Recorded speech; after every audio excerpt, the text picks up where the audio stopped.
Hello, and thank you for coming back to Great Books for Kids, reviewed by Michelle Marcotte.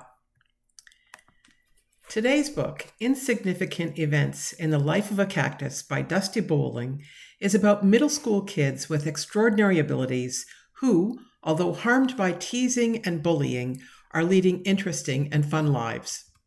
Aven was born with no arms, and yet she can do just about everything that anyone else could do, and she's an excellent soccer player. When her adoptive parents moved her to Arizona to take over the management of a nearly derelict Wild West theme park, she has to start a new middle school with kids who don't know her and might not accept her. After years of having strangers stare at her, ask uncomfortable questions, and make outright rude comments, Aven is worried about having trouble at her new school, and she's right.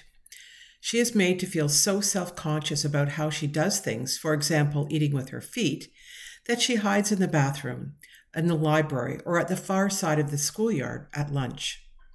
In the library, she meets a boy named Connor, who makes odd noises and movements because he has Tourette Syndrome, and he's bullied too. Although he's very wary, Connor and Aven become friends. They begin to investigate an odd mystery surrounding the Wild West theme park and its missing owner. At school, they meet up with another boy who is ostracized for being very fat. He too feels he cannot eat with the other kids, so he hides in the schoolyard.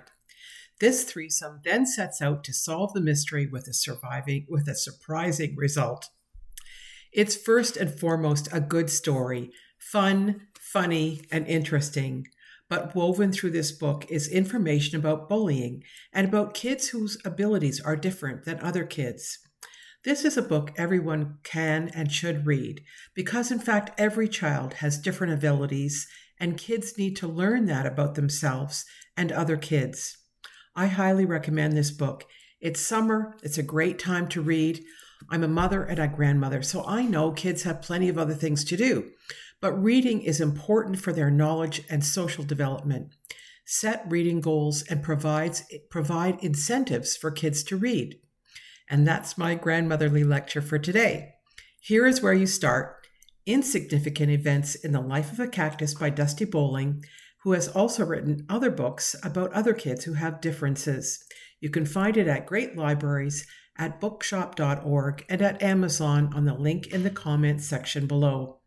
If you use it, you won't pay any more, but I'll get a small fee, and that helps me buy more books.